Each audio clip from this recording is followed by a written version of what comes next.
Lecture de la deuxième lettre de saint Paul apôtre aux Thessaloniciens.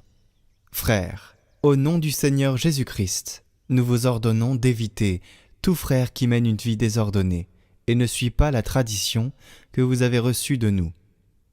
Vous savez bien, vous, ce qu'il faut faire pour nous imiter.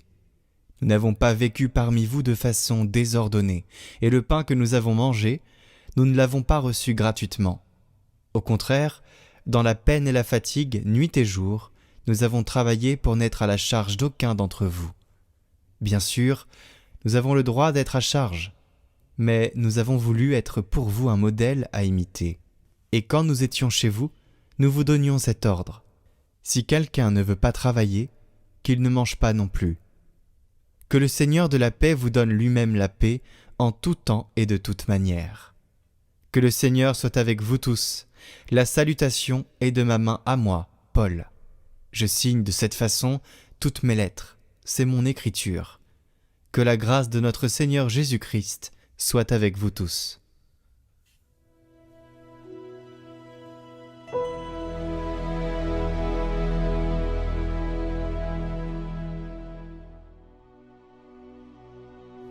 Heureux qui craint le Seigneur. Heureux qui craint le Seigneur et marche selon ses voies. Tu te nourriras du travail de tes mains. Heureux es-tu, à toi le bonheur. Voilà comment sera béni l'homme qui craint le Seigneur. De Sion, que le Seigneur te bénisse. Tu verras le bonheur de Jérusalem tous les jours de ta vie.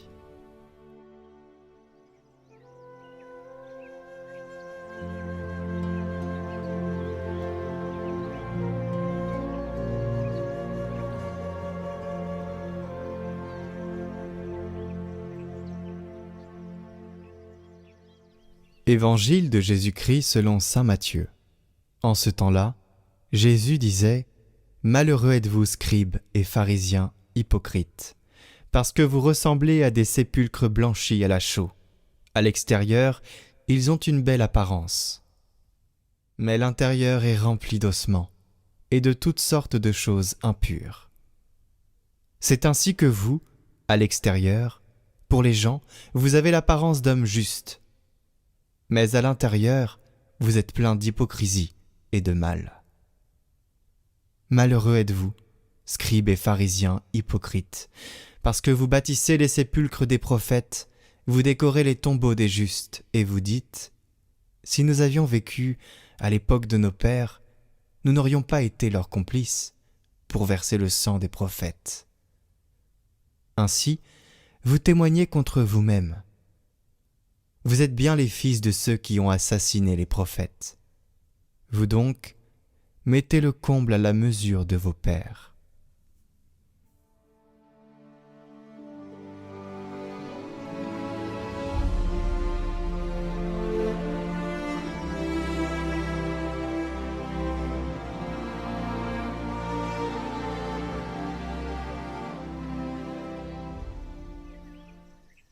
Commentaire de l'abbé Luis Roquet.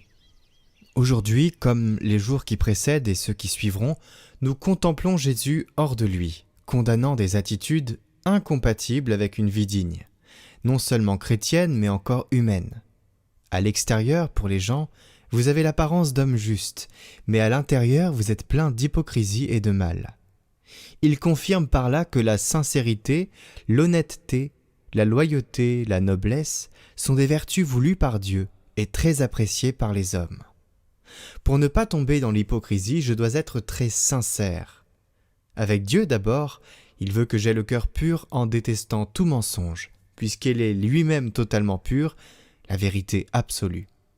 Avec moi-même ensuite, pour ne pas être le premier trompé, m'exposant à pécher contre le Saint-Esprit, faute de reconnaître mes propres péchés pour les manifester avec clarté dans le sacrement de la pénitence, ou de mettre suffisamment ma confiance en Dieu, qui jamais ne condamne l'enfant prodigue et n'abandonne personne sous prétexte que c'est un pécheur, sauf s'il ne se reconnaît pas lui-même comme tel.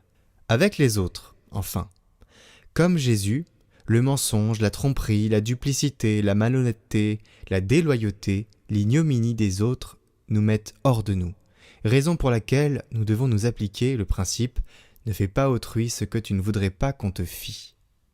Ces 3 attitudes de simple bon sens, nous devons les faire nôtres pour ne pas tomber dans l'hypocrisie et nous rendre compte que nous avons besoin de la grâce sanctifiante en raison du péché originel occasionné par le père du mensonge, le démon. Ne négligeons pas l'exhortation de saint José Maria, à l'heure de l'examen de conscience, prends garde aux démons muets. Et ni celle d'Origène, toute sainteté feinte gît morte, car elle n'est pas animée par Dieu. Et gouvernons-nous toujours sur ce principe élémentaire et simple proposé par Jésus, que votre langage soit oui, si c'est oui, non, si c'est non. Marie ne parle pas beaucoup, mais son oui au bien, à la grâce, est unique et véridique, et son non au mal, au péché, ferme et sincère.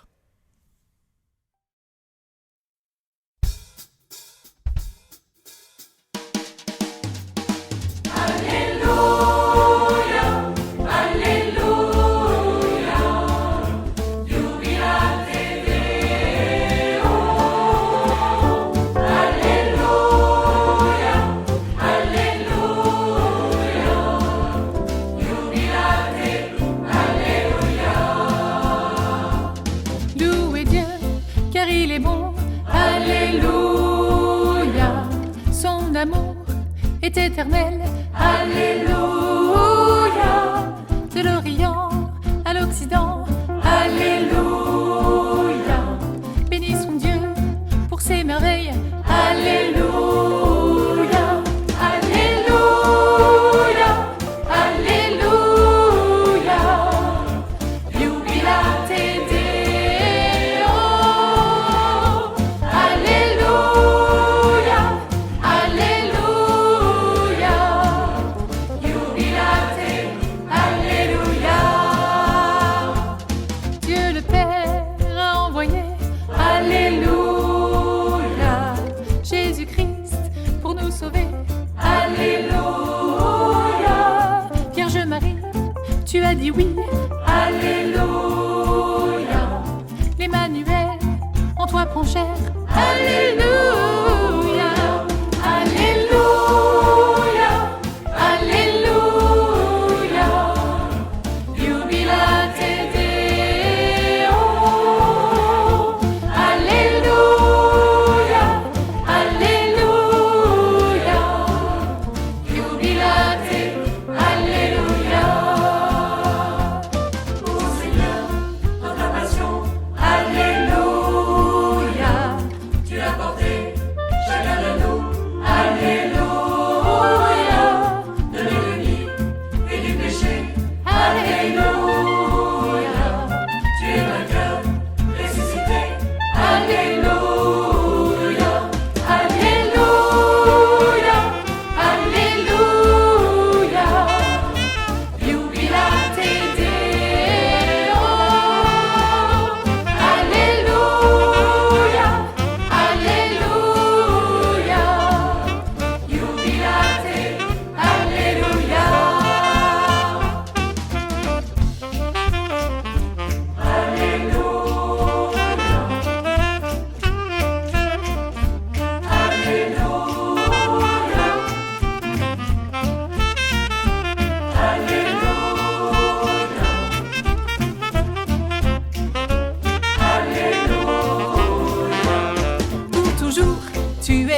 suite, votre parcours d'été, l'art d'aimer Jésus.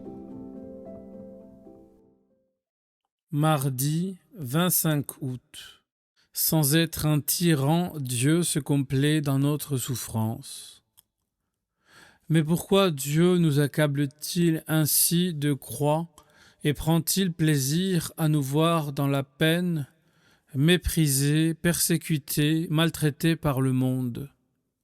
Serait-il un tyran au génie cruel qui se plaise au spectacle de la souffrance? Non, non, Dieu n'est pas un tyran. Dieu n'est pas cruel. Il n'est pour nous qu'amour et compatissante bonté. Une preuve suffit, il nous a aimés jusqu'à mourir pour nous. Oui, pourtant, il se complaît dans nos souffrances, mais par souci de notre bonheur. Il s'y complaît parce que la souffrance nous délivre des peines que nous devrions subir dans l'autre vie pour l'acquittement de nos dettes envers la justice divine. Il s'y complaît parce que la souffrance nous détache des plaisirs sensibles d'ici-bas. Ainsi, une mère, voulant sévrer son enfant, répand de l'amertume sur son sein pour l'en détourner. Il s'y complaît parce que la patience et la résignation dans nos peines nous permettent de lui donner quelques preuves de notre amour. Il s'y complaît enfin parce que nos épreuves nous préparent pour le ciel une gloire plus éclatante. Voilà les motifs, tous de bonté et d'amour, pour lesquels le Seigneur se plaît à nous voir souffrir. Parce que tu étais agréable à Dieu, il a fallu que la tentation t'éprouvât. Si ce sont souvent les amis de Dieu qui semblent être les plus éprouvés par la vie, Dieu n'est pourtant pas un tyran ni un sadique. Ce qu'il aime et ce qu'il recherche à travers les maux apparents qu'il nous envoie ou les mots réels qu'il n'empêche pas, c'est notre bien authentique qui autrement ne serait pas possible ou bien ne serait pas aussi fécond qu'il doit l'être. Prions avec saint Alphonse pour demander l'art d'accueillir les souffrances. Ô Dieu de tout amour, ô Seigneur des cieux d'en haut, vos traits sont si doux, si gracieux à regarder, qu'un seul regard serait une béatitude ineffable. Vous êtes béni, vous êtes le seul, l'unique qui peut combler mon cœur de son amour. Ô beauté suprême et splendeur infinie, ô source intarissable et océan de délices, ô vie qui me fait vivre ma véritable vie d'en haut, je vous donne, Seigneur, mon amour tout entier. Amen.